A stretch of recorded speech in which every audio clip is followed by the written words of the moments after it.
அனைவருக்கும் ஜீரோ மணி சேனலின் அன்பு வணக்கங்கள். எல்லாரும் நல்லா இருக்கீங்களா? நாம இன்னைக்கு பார்க்க போற வீடியோ என்னன்னு பாத்தீங்கன்னா, நமது அழகான தலைமுடிய எப்படி சரியா பராமரிக்கலாம், பொடுகு வராம எப்படி தடுக்கிறது, நம்ம தலைமுடி நிறைய வளர்வதற்கும் இருக்கிற முடிய எப்படி வச்சுக்கலாம் பாதுகாத்து அப்படிங்கறத பத்தியும் ரொம்பவே சிறப்பா வீடியோல பார்க்க போறோம். என்னோட சின்ன வயசுலயே என் பாட்டி என்கிட்ட அடிக்கடி சொன்ன விஷயம் பாத்தீங்கன்னா, பெண்களுக்கு அழகே இந்த தலைமுடியில தாமா இருக்கு அப்படின்னு சொல்லியிருக்காங்க. நீங்களும் கேள்விப்பட்டிருப்பீங்களே.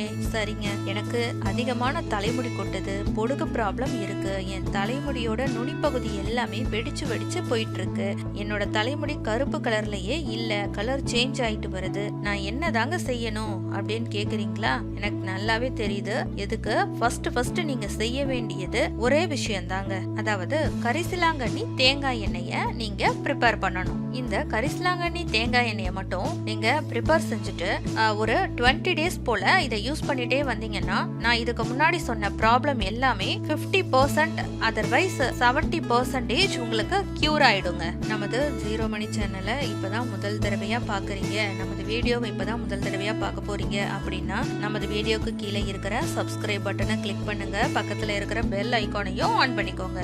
அப்போதான் நான் அடுத்தடுத்து போடுற வீடியோஸ் எல்லாமே உங்களுக்கு நோட்டிபிகேஷன்ல வரும், நீங்க ஈஸியா பாத்துக்கலாம். நான் இப்போ இந்த கரிசலாங்கண்ணி தேங்காய் எண்ணெயை எப்படி ரெடி பண்ணலாம்னு சொல்ல போறேன். நோட்ஸ் எடுத்து வச்சுக்கோங்க. முதலில் நாம செக்குல ஆட்டின சுத்தமான தேங்காய் எண்ணெய ஒரு 250 ml அளவுக்கு எடுத்து வச்சுக்கலாங்க.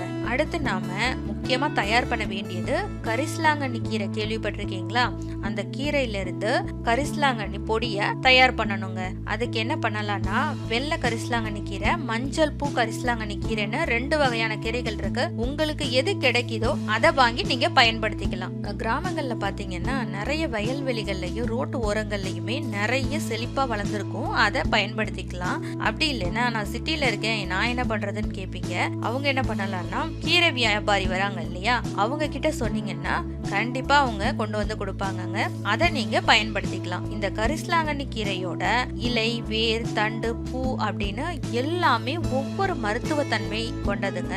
நமக்கு இப்ப தேவையானது இந்த கீரையோட இலைகள் தாங்க. இந்த இலை பகுதிகளை மட்டும் நம்ம பறிச்சுட்டு வீட்டு உள்ளேயே நிழல் காய்ச்சலா வச்சு காய வச்சிடணுங்க. அதாவது வெயில்ல போய் வைக்க கூடாது, வீட்டுள்ள காத்தோட்டமா நம்ம வச்சு காய வச்சுட்டா ஒரு 6 டேஸ் 7 டேஸ்ல அது நல்லா காஞ்சிரும். இந்த இலைகளை மிக்சியில போட்டு நம்ம பவுடர் பண்ணி எடுத்துட்டோம்னா இந்த கரிசலாங்கண்ணி பொடி தயாராயிடும். நான் இப்போ 250 ml அளவுக்கு தேங்காய் எண்ணெய் எடுத்துக்க சொல்லியிருக்கேன். இந்த எண்ணெயோட 2 டேபிள் ஸ்பூன் அளவுக்கு கரிசலாங்கண்ணி பொடியை சேர்த்துக்கணும். இப்ப நாம தேங்காய் எண்ணெயும் அந்த கரிசலாங்கண்ணி பொடியையும் கலந்து வச்சிருக்கோம் இல்லையா, இதை என்ன செய்யலாம்னா, இதை ஒரு பாட்டில்ல எடுத்துக்கிட்டு ஒயிட் கலர் துணியை போட்டு கவர் பண்ணிடுங்க.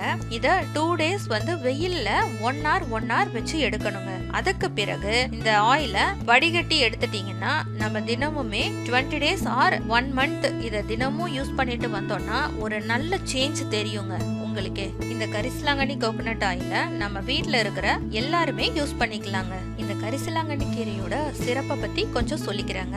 இந்த கரிசலாங்கண்ணி கீரைய கரிப்பான்னு சொல்லுவாங்க, கையாந்தரன்னு சொல்லுவாங்க, பொற்றாழை, பொற்கொடி அப்படிங்கிற பேர்ல சொல்லுவாங்க. இந்த கரிசலாங்கண்ணி கீரை பாத்தீங்கன்னா எல்லா நோய்களையுமே சரிப்படுத்தக்கூடியது அப்படின்னு சொல்லியிருக்காங்க. அதனால இதோட சிறப்பு பேர் பாத்தீங்கன்னா கற்ப மூலிகைன்னு சொல்லுவாங்கங்க.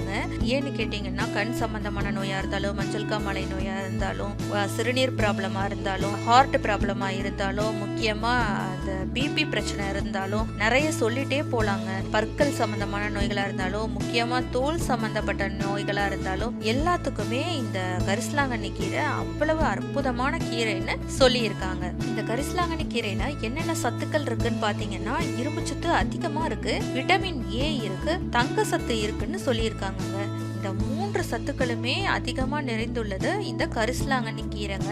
அதோட உடல் பருமன் அதிகமா இருக்கிறவங்க இந்த கீரையை எடுத்துக்கிட்டா உடல் பருமன் சீக்கிரமாவே குறையும், அதோட அவங்களுக்கு உடம்புல உள்ள சத்துக்கள் குறையாம பாதுகாக்கும் அப்படின்னு சொல்லி இருக்காங்க.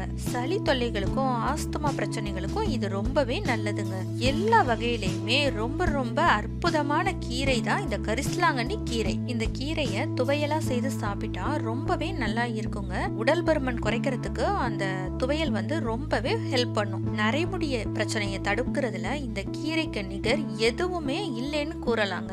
இன்னும் இந்த கீரையை பத்தி சொல்லணும்னா நிறையவே சொல்லிட்டே போகலாங்க. அவ்வளவு அற்புதங்கள் நிறைந்த கீரை தான் இந்த கரிசலாங்கண்ணி கீரை. இந்த கரிசலாங்கண்ணி கீரை ஆயில பயன்படுத்திட்டு வந்தீங்கன்னா உங்க தலைமுடி எந்த பிரச்சனையும் இல்லாம ரொம்பவே அற்புதமா வளருங்க. நம்ம ஹேரை ஃபர்ஸ்ட் எப்படி ப்ரொடெக்ட் பண்ணணும் அப்படிங்கிறதுக்கான ஃபர்ஸ்ட் வீடியோ தாங்க இந்த கரிசலாங்கண்ணி ஹேர் ஆயில். இந்த கரிசலாங்கண்ணி ஹேர் ஆயில கண்டிப்பா நீங்க ட்ரை பண்ணி பாருங்க, உங்களுக்கு நல்ல ரிசல்ட் கிடைக்குங்க.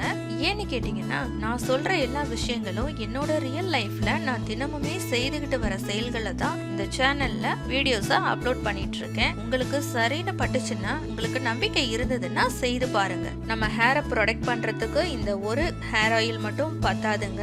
இன்னும் அதிகமா நம்ம ஹேரை ஸ்ட்ராங் பண்றதுக்கு வெந்தயம், தேங்காய் பால், சோற்று கற்றாழை, நெல்லிக்காய், கறிவேப்பிள்ளை எக்ஸெட்ரா இது போல நிறைய செய்முறைகளை நம்ம தலைமுடிக்கு எப்படியெல்லாம் செய்துட்டு வந்தா நிறைய முடி வளரும் அப்படிங்கறத நான் அடுத்தடுத்த வீடியோஸ்ல அப்லோட் பண்றேங்க. நம்ம தலைமுடிக்கு எந்த கெமிக்கலையுமே நம்ம யூஸ் பண்ண போறது இல்லைங்க.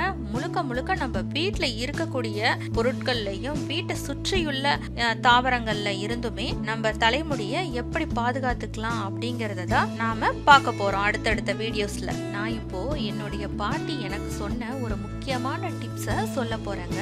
நம்ம ஹேரோட நுனியில முடியெல்லாம் வந்து பாத்தீங்கன்னா வெடிச்சு போயிருக்கும் இல்லையா? அந்த டைம்ல நம்ம ஹேரை வந்து கட் பண்ணுனா ரொம்பவே நல்லதுங்க. நமது 0 மணி சேனலோட கரிசலாங்கண்ணி கோகனட் ஆயில் உங்க எல்லாருக்குமே ரொம்பவும் பயனுள்ளதா இருக்கும்னு நம்புறேங்க.